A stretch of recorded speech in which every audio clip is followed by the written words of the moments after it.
आज के वीडियो में हम बात करेंगे श्रेणियों की। आपने सुना होगा समांतर श्रेणी, गुणोत्तर श्रेणी, हरात्मक श्रेणी। इन विभिन्न श्रेणियों के बारे में आपने सुना होगा कि श्रेणियाँ होती क्या हैं। खासकर आपकी किताबों में जब आप पढ़ते होंगे तो उसमें एक शब्द लिखा आता है श्रेणी।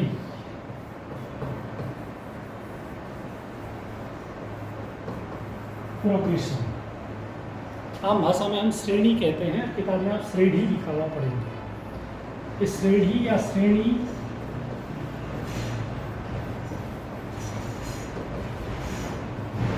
ये क्या हुआ, ये ऐसा क्यों कहा जाता है, इन सभी बातों के बारे में आज हम डिस्कस करेंगे। सबसे पहले हम बात करते हैं अनुक्रम की।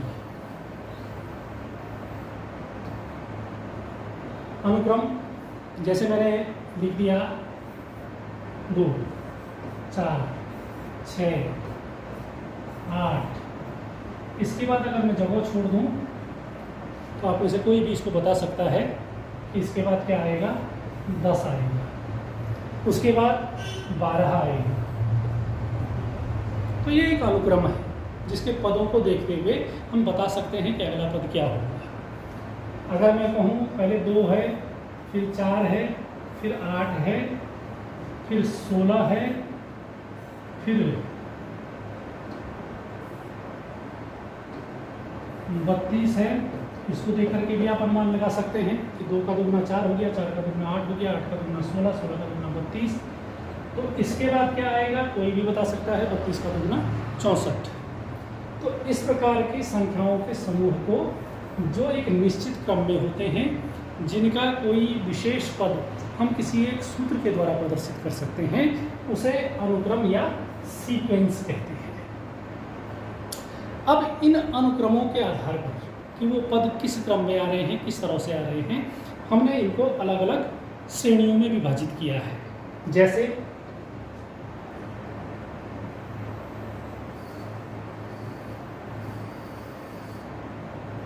हमने पहली वाली जो सीरीज कही थी उसमें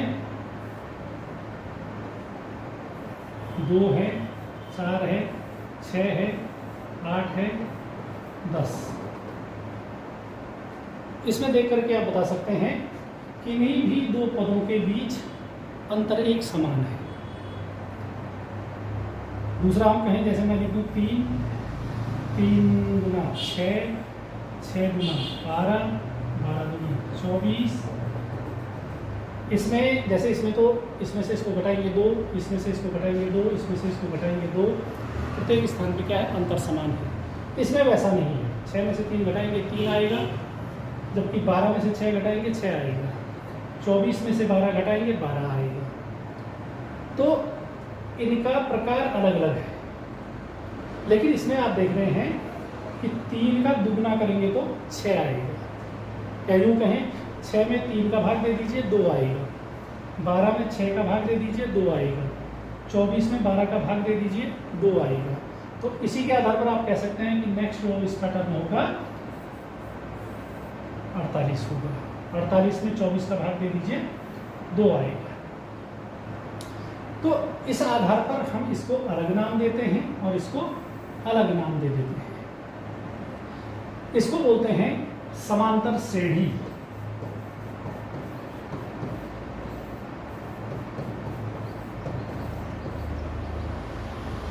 ये भी अनुक्रम है, लेकिन एक विशेष अनुक्रम है जिसमें पदों का अंतर एक समान रहता है। इसको बोलते हैं गुणोत्तर श्रेणी।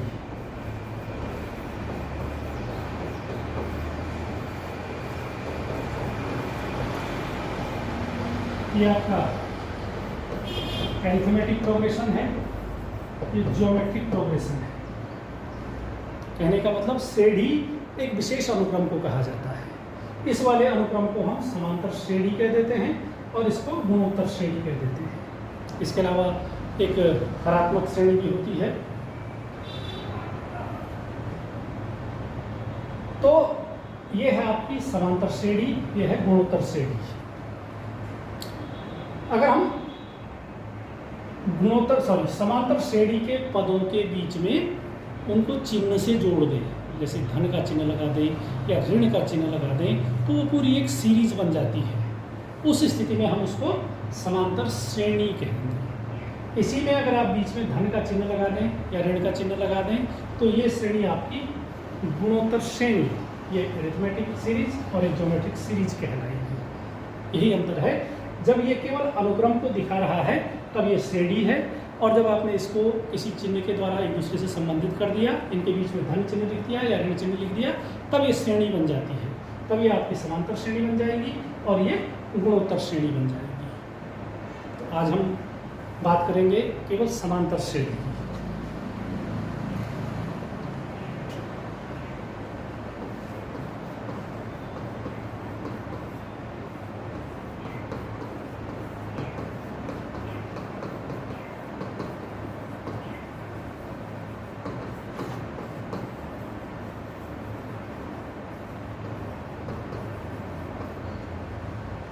अरिथमेटिक प्रोग्रेशन समांतर श्रेणी, या इसको शॉर्ट में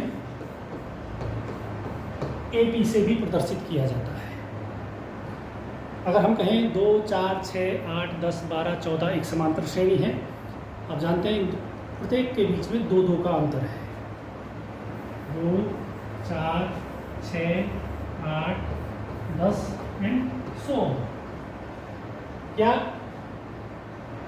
7, 10, 13, 16 एंड 100। इसमें से इसको घटाइए 2 आएगा, इसमें से इसको घटाइए 2 आएगा, इसमें से इसको घटाइए 2 आएगा, इसमें से इसको घटाइए 2 आएगा, इसमें से इसको घटाया 3 आया, इसमें से इसको घटाया 3 आया, इसमें से इसको घटाया 3 आया। तो ये जो अंतर, जो 2 क्रमागत पदों के बीच का जो समान अंतर है, इसको सार्वांतर कहा जाता है, कॉमन डिफरेंस, और इसको दिखाया जाता है D से। जैसे इसमें D = 2 है, और ये कैसे निकलता है? किन्हीं भी 2 क्रमागत पदों को घटा करके। जैसे इसमें आप 4 ऋण 2 कह सकते हैं या 6 ऋण 4 कह सकते हैं। इस तरह से इन क्रमागत पदों को आप घटा करके इसका सार्वांतर ज्ञात कर सकते हैं। इसमें जो सार्वांतर है, कॉमन डिफरेंस D, ये आपका 3 के बराबर है। तो अगर आपको कोई सीरीज पता है, कोई श्रेणी पता है समांतर श्रेणी के रूप में, जिनमें क्रमागत पदों का अंतर एक समान है, तो उसके प्रथम पद और सार्वांतर की सहायता से आप उसका कोई भी पद बता सकते हैं। अब जैसे इसमें आप बता सकते हैं 10 के बाद 12 आएगा, 12 के बाद 14 आएगा, लेकिन अगर कोई आपसे कहे कि इसके 305वें नंबर पे कौन सा पद आएगा, तो ये बताना थोड़ा मुश्किल है। अगर इस तरह से आप जोड़ते जाएंगे तो बहुत लंबा पड़ेगा। तो इसके लिए इसमें एक आसान सा तरीका है।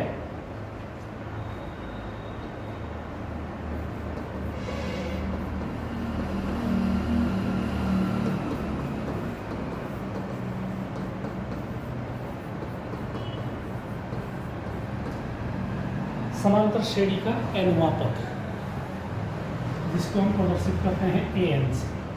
nवां पद ये बराबर होता है a + n - 1 × d, जहाँ ये an उसका nवां पद है।